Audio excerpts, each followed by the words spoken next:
Predator Badlands is now in theaters. I saw it yesterday on a Thursday IMAX screening. What a fantastic movie. What a great time this movie is. For those of you that might be out of the loop on the state of the Predator franchise, director Dan Trachtenberg has quietly made like one of the best modern trilogies, one of the best trilogies of this decade, I'd say, between Prey, Predator Killer of Killers, and now Predator Badlands. When Prey came out on Hulu, I think in 2021 or 2020, give or take, I was stunned at how good I thought it was and was really disappointed that it went straight to Hulu and not in theaters. Predator Killer of Killers, this animated anthology movie, was also released straight to Hulu. I didn't even see like a commercial for it or an ad for it or anything. It just kind of happened. And now Predator Badlands has been really pushed. The marketing is really pushing this movie in hopes that there's some revival for the Predator franchise, perhaps. This movie stars Elle Fanning, Dimitrius, Schuster-Koloamatangi, I believe, and Niren, I think is how you pronounce that. Pretty simple movie. For the first time ever, I think, at least, we follow mainly one of the titular Predators and his journey to becoming part of the clan. And he meets this robot played by Elle Fanning, who does not have legs. And chaos ensues as he is on his mission to get the kill that will welcome him into his tribe, into his clan. And this movie deals with a lot. So number one, Dan Trachtenberg clearly loves the Predator franchise. Like, clearly, this is his third go at a Predator movie, and he's killed it for the third time. The thing that something like this movie really gets right, and his other movies have gotten right as well, is that inherently, despite our love of the Predator and the Predator franchise and all the lore behind it, it's all a little bit silly and kind of stupid. And we embrace that as fans. We embrace the fact that, these primitive, quote unquote, primitive creatures have mastered time travel and space travel and going faster than the speed of light in spaceships with highly advanced technology. But at the same time, they're primitive because they're like, ooh, I must kill to become part of my tribe. Strength is the way. You cannot show any emotion because emotion is weakness. And it's all a little bit contradictory. So, if you think about it for too long, it kind of breaks your brain. But if you embrace it and just kind of weave it into the story, it really, really works. And that's what Trachtenberg does. This ends up being about kind of, lost and found family and what it means to be a leader or a protector in ways that, the Predator clan might not be used to. I think Elle Fanning in this is really funny and pretty fantastic. She is mostly playing this like emotionless, but has a little bit of kind of like the dry sense of humor that, a cyborg might have in this reality. The special effects look pretty good, I'd say. There are a couple spotty CGI moments throughout this, I think. I don't know what the budget for this was. I don't think it was a lot of money. Like, it wouldn't surprise me if this was made for under like $100 million. Let's look it up. Apparently has a budget of about $100 million right on the dot. So this is, again, I don't care about budgets really. It's not my money. $100 million for this movie is pretty impressive, I'd say. I mean, your lead character is a predator, and he's clearly not in costume the whole time. There's definitely some CGI going on there. You have Elle Fanning, who is half cyborg, and by half I mean literally does not have legs for 90% of this movie. So you're constantly CGIing out her legs. You're on fictional worlds. You're at fictional locations fighting fictional not even dinosaurs, but just weird looking creatures. That I love the creature design in this and the world design as well. Really good. It's just really good sci-fi stuff overall. Fight scenes in this really impressed me, I gotta say.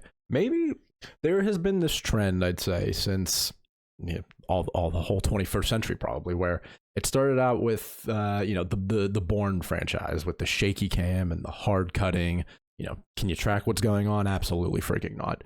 And then John Wick happens, the John Wickification kind of action.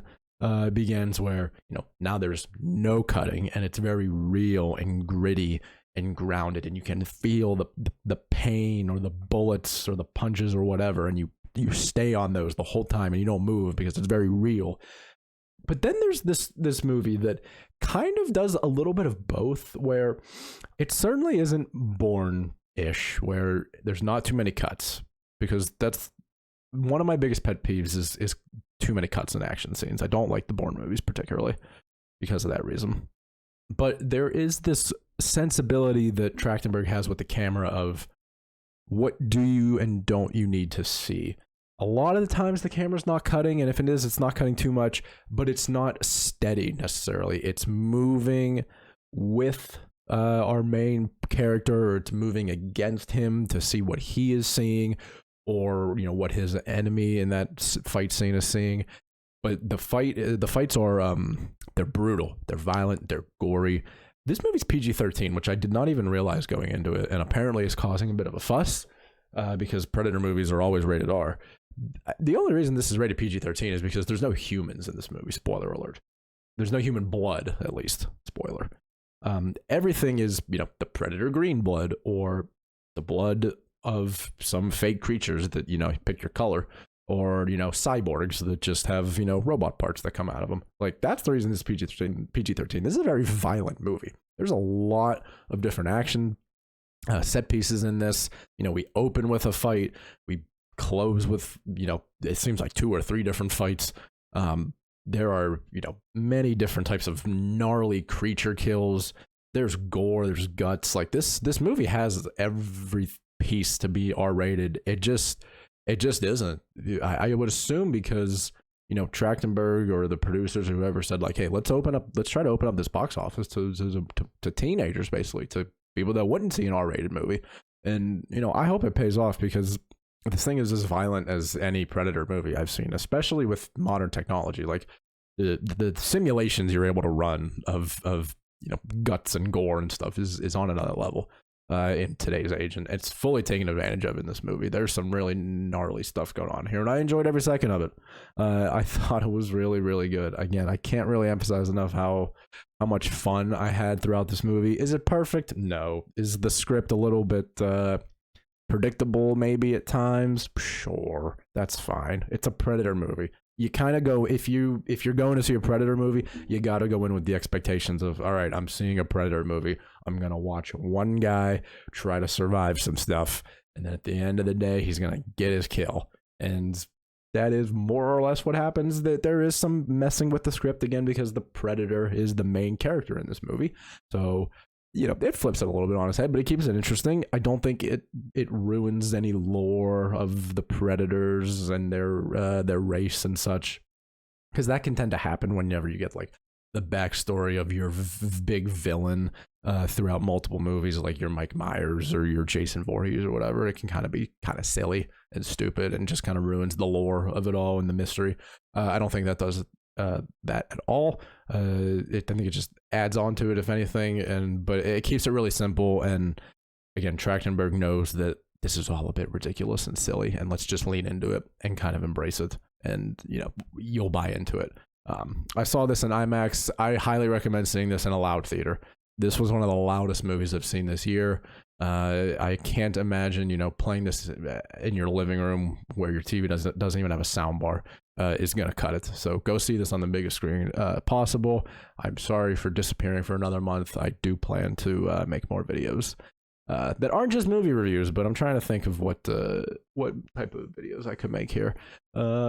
Maybe I start making some soccer videos, but maybe that's on another channel or something. I don't know. Anyway, go see Predator Badlands. Highly recommend. 8 out of 10 movie. Elle Fanning, she's awesome. The Predator, cool guy. I'd be a friend with him. Dan Trachtenberg, keep making Predator movies, man. I really, really hope this succeeds at the box office, but I don't know. Do people care about Predator anymore? They should. Hey dads, hey people in your 40s and 50s and 60s. Remember when Predator came out with Arnie back in the day? Go see that movie. Take your kids, take your teenage children to see this movie, because they're going to love it for sure. All right. Thank you very much for watching. Like, comment, subscribe, blah, blah, blah, blah. And I'll see you in the next video. Goodbye.